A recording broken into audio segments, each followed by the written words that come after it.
our very next testimony. We've got Miss Larise Baker in the house. She, we call her at our church, at least 1840 Ministry, we call her OG because she steps, she dances, she gets down.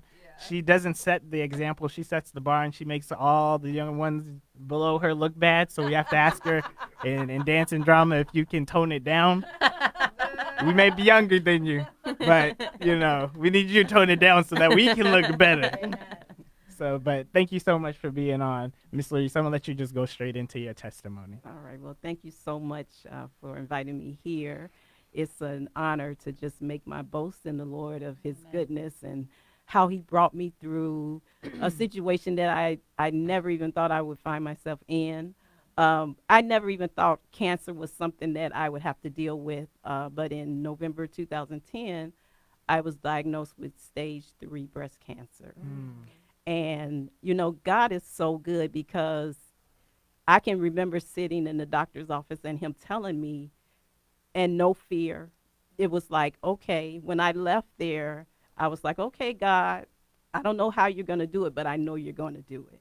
And, it was just, he gave me so much faith. And I know it was only God because even when I went home and I told my family, they were all messed up. I had to comfort them. I was telling friends and they were crying and I was like, wait a minute, I'm not dead. But, God just, it was just amazing. Even, looking back at what he did, I'm like, God, I don't know why you did that for me, but I'm so grateful. But I mean, even though I had all that faith, it was still a hard journey. I had to go through chemo and I had to go through radiation. And, I had gotten to one point where, like, right after I started treatment, I was feeling like, I didn't want to go anywhere. I wanted to stay in. And I can feel like a depression coming on me.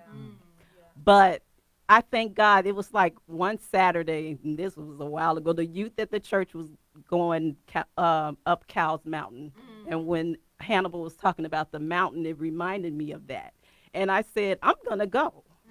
And I went. And against my mother's, she didn't want me to go. My sister didn't want me to go. But I said, I need to go. I need to do this. And I climbed that mountain. And it was like from that point on, God changed all of that was trying to come on me, that the enemy was trying to come on me.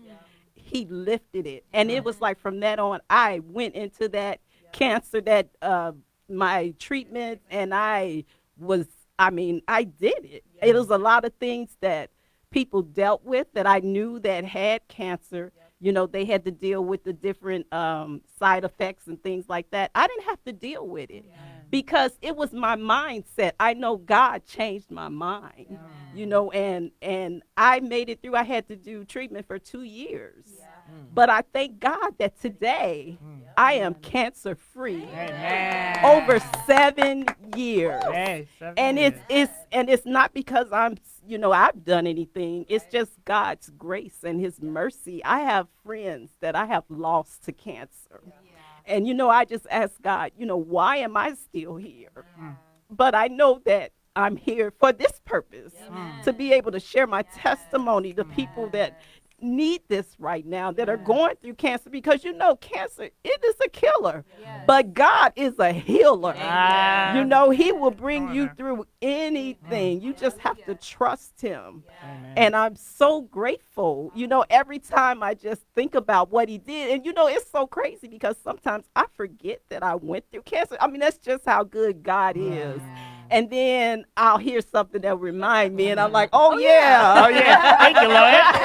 Right. Oh, yeah. Thank you, Lord. You healed me. Oh, you did that. But, I mean, God is just that good. And if you're going through cancer, don't take it as a death sentence, because it's not. You trust God and know that he has a plan for you. Whatever his plan is, you have to trust it. No matter how it turns out, trust God, and he'll bring you through. Amen. Thank you so much for sharing that.